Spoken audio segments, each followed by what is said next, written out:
Hello बच्चों, आज हम पढ़ेंगे power in AC circuit. AC का अर्थ है अल्टरनेटिंग करंट और यही हमारे चैप्टर का भी नाम है। तो आओ हेडिंग डाल लेते हैं। नोटबुक लेके तैयार रहो, नोट्स हाथों हाथ बनाते रहना, ठीक है। हेडिंग है power in AC circuit.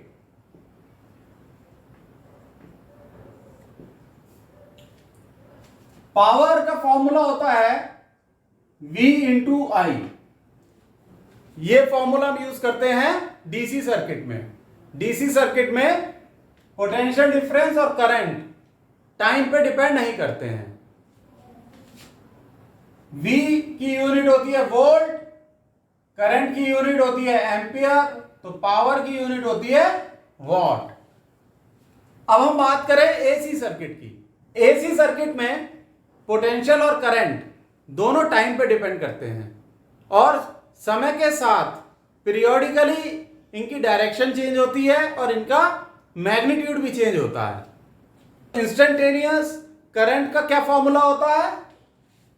Formula क्या, इक्वेशन बोलो। Instantaneous current is equal to I not sine omega T. I not peak value of current है, omega T phase angle.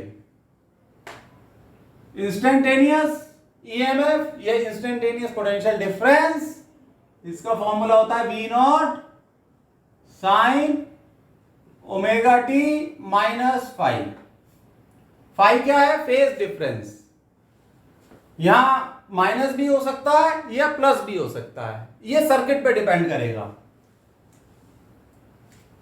Power आपकी हो जाएगी P is equal to V into I, multiply कर दो V not sine omega T minus five into I not sine omega T.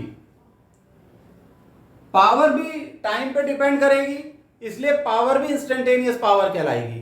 तो यहां हम लिख देते हैं PINS। इसका क्या अर्थ हुआ? इंस्टेंटेनियस पावर, ऐसी पावर जो समय के साथ बदल रही है। इसको हम ऐसे लिख सकते हैं PINS equal to V not I not sine omega T minus five into sine omega T. आपको एक फॉर्मूला पता होगा, sine A minus B. Sine A minus B equal to sine A cos B minus cos A sine B। तो इसी तरीके से sine omega T minus five, इसको हम लिख सकते हैं V नॉट आई नॉट, तो ऐसे ही रहेगा। साइन ओमेगा टी ये वाला लिख लेते हैं, ये वाला साइन ओमेगा टी यहां लिख लिया। इसे एक्सपेंड कर देंगे, ये हो जाएगा आपका sine omega T cos five minus cos omega T sine five. सही है, यहां तक कोई परेशानी नहीं। साइन ओमेगा टी को अंदर मल्टीप्लाई कर दो, V not I not sine square omega T cos five minus sine omega T cos omega T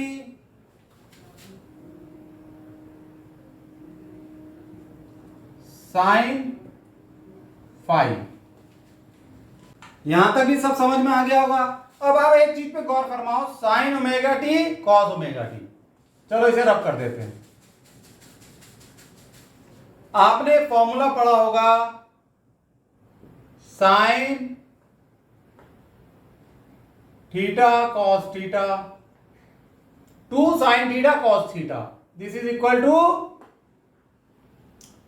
sign two theta. पढ़ा है ना ये फॉर्मूला? बोलो हाँ पढ़ा है। तो ये देखो, sign omega T cos omega T, इसको अगर हम 2 से मल्टीप्लाई कर दें, 2 से ही डिवाइड कर दें, तो कोई फर्क पड़ा? कोई फर्क नहीं पड़ा। ये 2 sign omega T cos omega T क्या हो गया, साइन 2 ओमेगा टी। तो इसे लिख लेते हैं, यहां ब्रैकेट बना दो, यहां नॉट लिख दो, V not I not sine square omega T cos five minus 1/2 तो रहेगा ही, sine 2 omega T cos five. ये है instantaneous value of power in AC circuit. अरे बच्चों एक गड़बड़ हो गई, पावर इन एसी सर्किट आपको दिख नहीं रहा होगा, ये हेडिंग में थोड़ी नीचे कर देता हूं, ठीक है भाई, ये तो गलती हो गई, कोई बात नहीं, इसे सुधार देते हैं इस गलती को। यह है पावर इन एसी सर्किट, यानी जो हमारी मेन हेडिंग है वही छिप गई, लेकिन समझ में तो आ रहा है ना, हम इसी टॉपिक को पढ़ रहे हैं, पावर इन एसी सर्किट। तो हमने इंस्टेंटेनियस पावर की इक्वेशन निकाल दी, इसे नोट कर लो, मैं रब कर देता हूं, 2 सेकंड में पॉज करके नोट करो, 1 2 रब।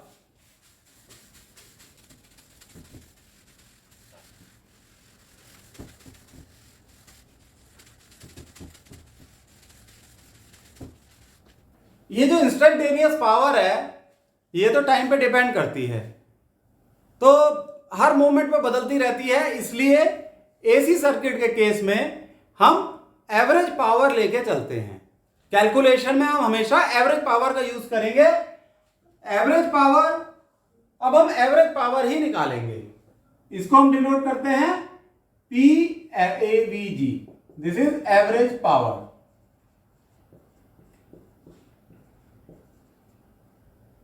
और एवरेज पावर होती है P इंस्टेंटेनियस का एवरेज।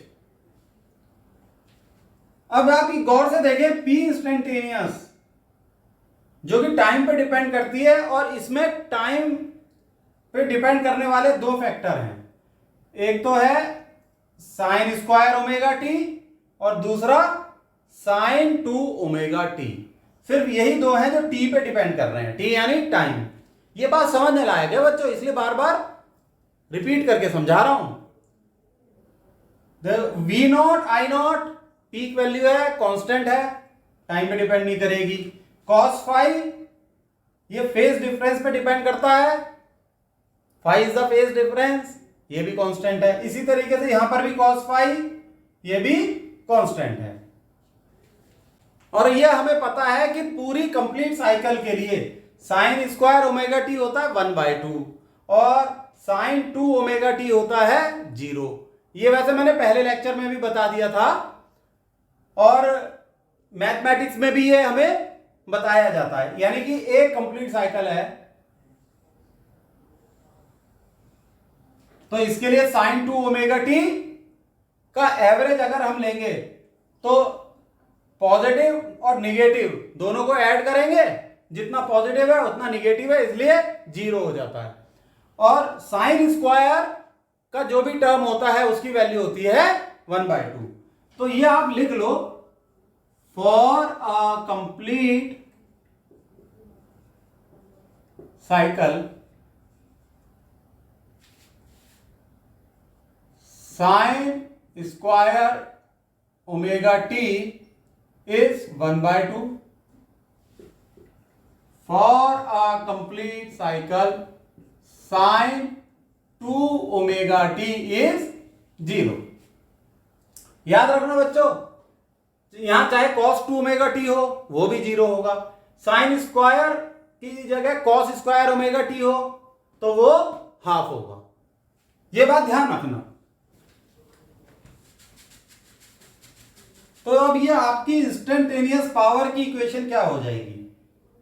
तो हम जब एवरेज लेंगे तो इसकी जगह तो रख देंगे 1/2, इसकी जगह 0, तो ये पूरा फैक्टर हो जाएगा 0, और यहां रह जाएगा V not I naught 1/2 cos phi. तो आपका P एवरेज हो गया V not I not sine square omega T की जगह 1/2 वो बाहर आ जाएगा और मल्टीप्लाइड बाय कॉस फाइव।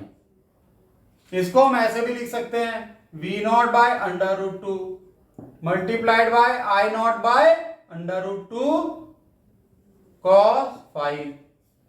अब आप सोच रहे हो कि हमने √2 में क्यों कन्वर्ट कर दिया 2 को। 2 जो कन्वर्ट हो गया √2 इंटू √2 में हो गया, क्योंकि अब ये हो गया P एवरेज। क्या हो गया बताओ?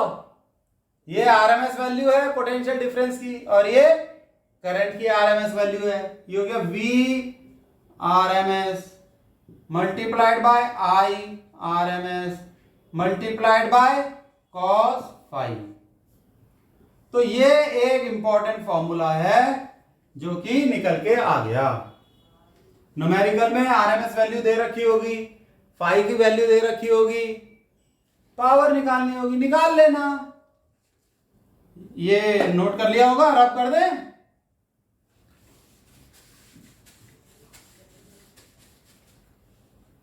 अच्छा, ये जो cos फाई है ये अलग अलग सर्किट के लिए इसकी वैल्यू अलग होगी। अलग सर्किट मींस जैसे pure inductive, pure capacitive, pure resistance circuit या LR सर्किट जिसमें इंडक्टेंस और रेजिस्टेंस दोनों है, या CR सर्किट कैपेसिटेंस और रेजिस्टेंस है, LCR सर्किट, ये सब आप पढ़ चुके हो। तो अब पावर एवरेज हम निकालेंगे अलग अलग सर्किट के लिए।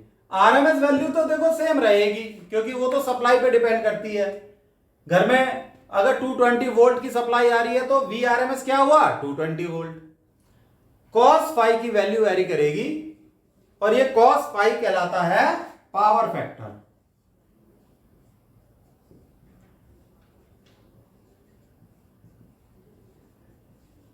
जो कि हर सर्किट के लिए अलग होगा। किस तरीके से होगा आओ ये पढ़ते हैं। मैं बोर्ड के आगे से हट रहा हूं, पॉज करके नोट कर लो। ठीक है, कर लिया? चलो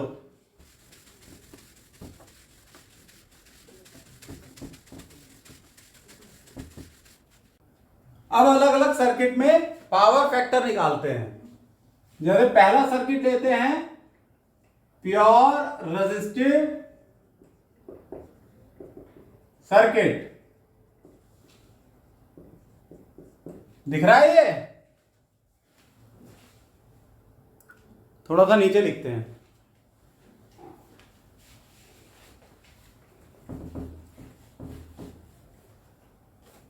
पहला सर्किट है प्योर रेजिस्टिव सर्किट, यानी एक ऐसा सर्किट जिसमें सिर्फ रेजिस्टेंस जुड़ी हो, ना इंडक्टेंस है ना कैपेसिटेंस है, कुछ नहीं है, सिर्फ रेजिस्टेंस है। तो पावर एवरेज का क्या फॉर्मूला होता है? VRMS multiplied by IRMS multiplied by cos phi. Phi is the phase difference और प्योर रेजिस्टिव सर्किट में फेज डिफरेंस 0 होता है। ठीक है, फेज डिफरेंस करंट और वोल्टेज के बीच का। करंट की equation I is equal to I0 sine omega T और EMF या पोटेंशियल डिफरेंस की equation V is equal to V0 sine omega T. Phase angle same है यानी डिफरेंस 0 है, यानी फाई 0 है। cos फाई यानी cos 0 और cos 0 इज 1। ठीक है, cos phi equal to cos 0 which is 1। Therefore P average means average power in pure resistive circuit is VRMS multiplied by IRMS।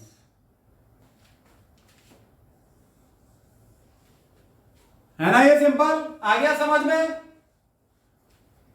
Note कर लो।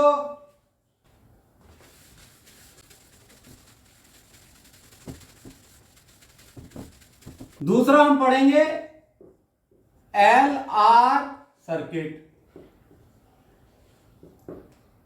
ठीक, पावर का फॉर्मूला फिर लिख लो VRMS IRMS cos phi. LR circuit में tan phi होता है omega L upon R. तो पाइथागोरस थ्योरम लगाओ। ये फाई है, tan फाई है ओमेगा एल अपॉन आर, इसे ओमेगा एल ले लो, ये आर हो गया, ये हो गया अंडर रूट ओमेगा एल का स्क्वायर प्लस आर का स्क्वायर। आ गए? ये तो हाइपोटेन्यूस है, पाइथागोरस थ्योरम लगा दी। तो cos फाई हो गया base upon hypotenuse omega L square plus R square.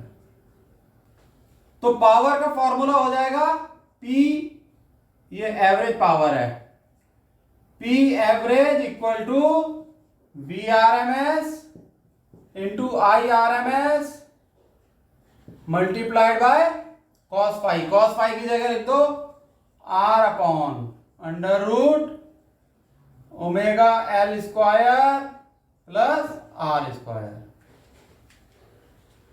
इसे नोट कर लो, ये पावर फैक्टर है और ये एवरेज पावर। नोट कर लो, ये फिर मैं इसे रब कर रहा हूं।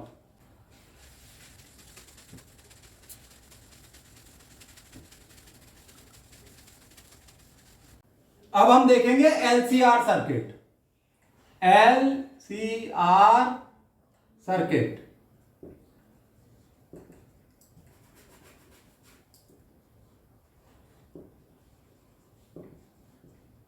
एलसीआर सर्किट में पहले तो पावर का फॉर्मूला लिख लो, V R M S into I R M S into cos phi. LCR में tan फाई होता है, phi is the phase difference, tan phi होता है omega L minus 1 by omega C divided by R. अब देखो इसमें भी हम पाइथागोरस थ्योरम लगा सकते हैं, ठीक है। तो ये है एंगल फाई, आर यहां आ जाएगा, ये होगा ओमेगा एल अपॉन ये omega L minus 1 by omega C.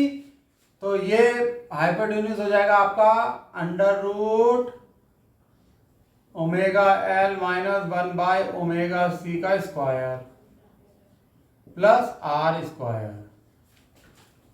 तो कॉस फाई हो जाएगा आपका बेस अपॉन हाइपोटेन्यूस, यानी R upon under root omega L minus 1 by omega C का स्क्वायर प्लस आर स्क्वायर। तो इसमें पावर क्या हो जाएगी? P average is equal to V R M S dot I R M S dot R upon under root omega L minus 1 by omega C का square plus R square. सही है? ये आगे समझ में? इस एक फॉर्मूले से आपके पास सारे फॉर्मूले आ सकते हैं। जैसे अगर हम ले प्योर रेजिस्टिव सर्किट, यानी सिर्फ रेजिस्टेंस है, इंडक्टेंस और कैपेसिटेंस नहीं है, तो ये जीरो हो जाएगा पूरा टर्म, ये जीरो माइनस जीरो, ये जीरो, तो अंडर रूट आर स्क्वायर रह जाएगा, राइट। आर बाय आर हो गया, वो 1 हो गया। पावर एवरेज आएगा V R M S into I R M S, ये हो गया प्रूफ।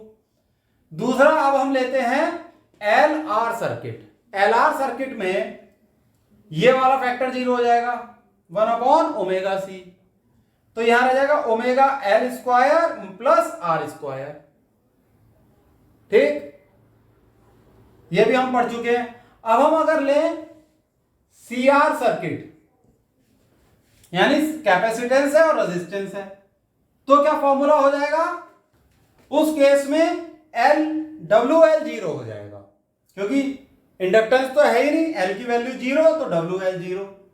तो ये जो पावर फैक्टर है ये हो जाएगा आपका cos फाई हो जाएगा, ये देखो ये R अपॉन WL 0, तो -1 अपॉन ओमेगा सी का स्क्वायर, यानी 1 अपॉन ओमेगा सी का स्क्वायर प्लस R स्क्वायर। तो पावर फैक्टर की ये वैल्यू यहां मल्टीप्लाई हो जाएगी, यानी ओमेगा एल हटा देंगे बस CR सर्किट में। कहने का अर्थ ये कि इस अकेले फॉर्मूले से आप हर सर्किट का फॉर्मूला निकाल सकते हो, क्योंकि ये इसमें L भी है, C भी है, R भी है, इंडक्टेंस भी है, कैपेसिटेंस भी है और रेजिस्टेंस भी है। तो जो नहीं है उसको 0 रख दो, P एवरेज का फॉर्मूला आ जाएगा। सही है, ये इंपॉर्टेंट फॉर्मूला है, नोट कर लो। एक बात और, ये जो नीचे डिनोमिनेटर है इसको हम Z से डिनोट करते हैं, हम ये पढ़ चुके हैं, उसे कहते हैं हम इंपीडेंस। तो ऐसे भी लिख सकते हो, P average equal to VRMS dot IRMS dot R upon Z, और Z क्या है? इंपीडेंस। अब ये कंप्लीट हो गया, नोट कर लो।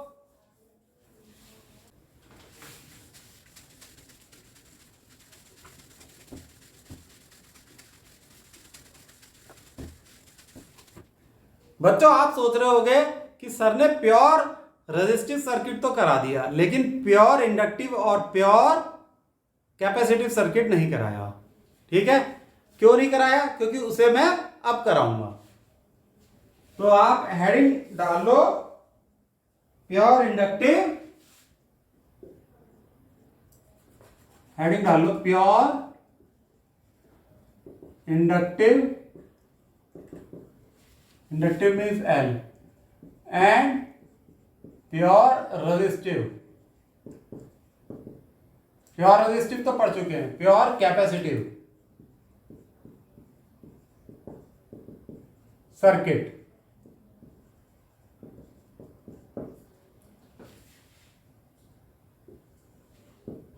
हमें पता है इन दोनों सर्किट के लिए फेज डिफरेंस होता है π/2।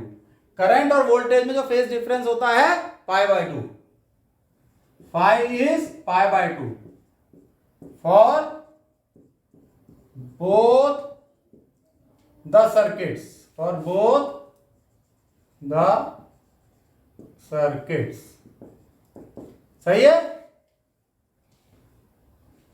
तो पावर क्या हो गई? Power average is VRMS into IRMS into cos phi, और फाई की जगह जब π/2 रखेंगे क्या होगा? VRMS into IRMS into cos π/2, cos π/2 is 0, therefore P average is 0, 0। यानी प्योर इंडक्टिव और प्योर कैपेसिटिव सर्किट में एवरेज पावर 0 होती है।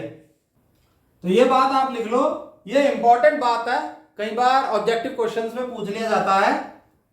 इन लिखो therefore in pure inductive and pure capacitive circuit. Pure inductive और प्योर कैपेसिटिव सर्किट का अर्थ तो समझ गए ना। प्योर इंडक्टिव का अर्थ है कि उसमें सिर्फ इंडक्टेंस है, ना रेजिस्टेंस है ना कैपेसिटेंस, सिर्फ सर्किट में इंडक्टेंस है।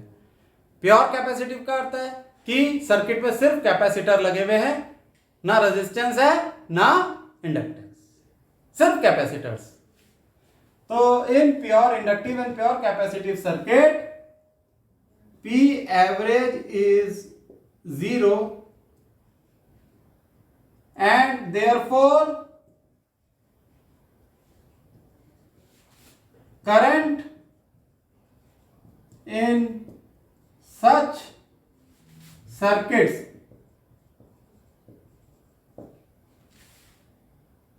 is called wattless current।